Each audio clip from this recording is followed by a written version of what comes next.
All right, Julian, let's talk about this defense. There's a lot of talk about it's been retooled in the offseason. There's, of course, new coaching. Is it too early to describe the biggest difference between this defense and maybe last year's defense?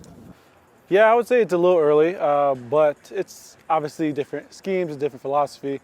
The players, I think, are obviously trying to take that next step up individually. You could probably tell that from a player perspective. But schematically, we're just adapting to who we have. I think we're just utilizing our personnel a little bit more and just really just trying to make the most of this thing and really kind of build it as one and just be more violent, be attacking, and just kind of develop that new Seattle culture. Okay, what do you like so far about this defense that maybe your role will be in this defense? Yeah, I like that it can be multiple. I think guys are learning different positions because it throws a lot at an offense when guys are lining up at different spots but might be doing similar things. And yeah, I think Mike is a great guy calling the plays. I think he is very in tune with situational football. And so he's calling plays in a certain time and he explains the why as he's installing these plays to us, which is really cool.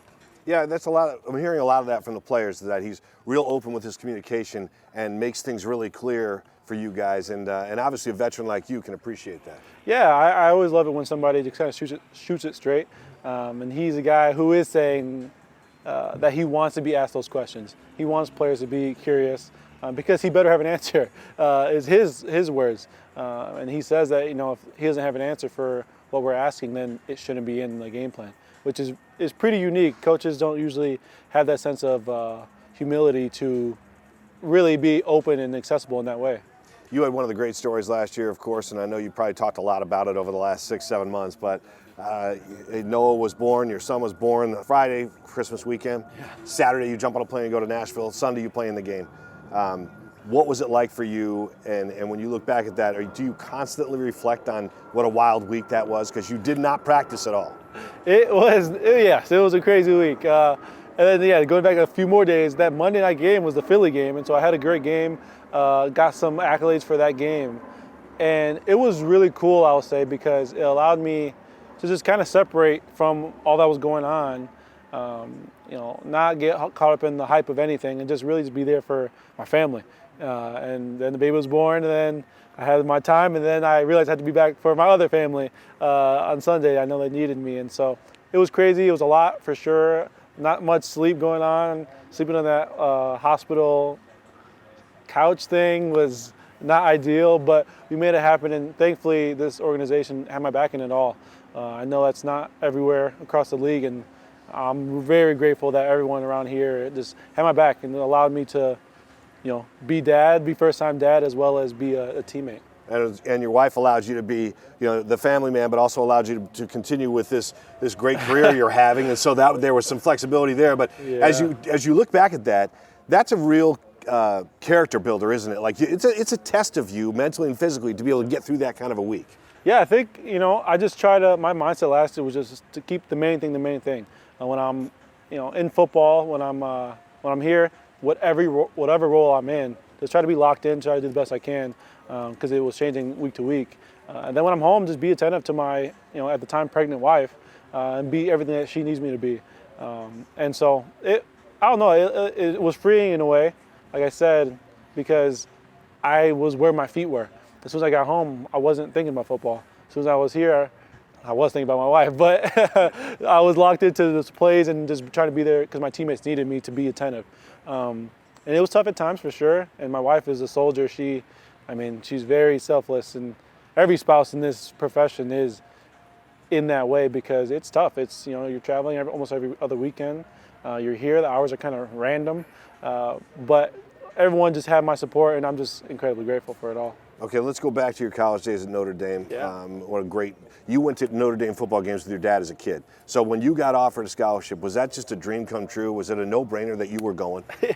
It was a no-brainer that I was going. Yeah, my dad took me. He's not from the Chicagoland area, is where I grew up, from Memphis. And so as soon as he got into Chicago, it's a huge Notre Dame culture over there because Notre Dame's pretty close by. It's about an hour and a half away. And he had some buddies, and they introduced him to the Notre Dame culture. And so from when we were born, very young, he's like, okay, I got to take my kids here. I got to take them to see these games. And so I'm there for a lot of big moments and a lot of big games as a kid, as a 10-year-old kid. And then, when it was the time came to decide on colleges, I remember I was sitting in Brian Kelly's office, amazed that I was even in that office. I was rising a little bit in terms of like status, I guess, as a recruit. He handed me the offer, and I said, "Thanks, coach." And I handed it right back to him. I said, "I'm committed. I'm committing to your school. There's nothing higher for me right now. It's the best football I could have wanted. I love this place, and school-wise, it was everything I needed to further my academic career." And so, it was just the perfect. It was very quick to say yes. I love it, man, because I bet you Brian Kelly doesn't get too many of those. That's pretty cool. I was the first to commit in the class, and so it was awesome. really cool. All right, so you set pass breakups record for a single season there, and I think you still hold that record. When you look back at those days, do you have a favorite highlight from your Notre Dame days? I mean, it was just really cool. It's not really a football-specific memory, but my dorm was on one side of campus, and the football facility was on the other side of campus. And Notre Dame's kind of a game day atmosphere where people are showing up the day before the game. They're walking around, they're seeing all the sights, Touchdown Jesus, all that stuff.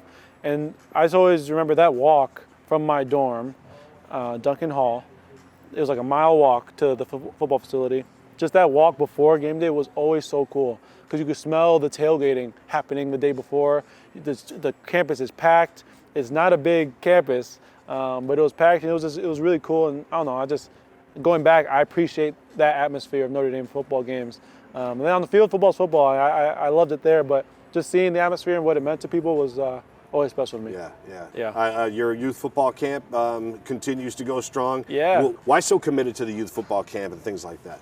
When I was growing up, I went to a ton of football camps. And there was always a Bears guy, a local guy, but none of them were from the area ever. And so I thought it would be extra special that I'm from the area. Not many kids are coming out of that west suburban Chicago area for football.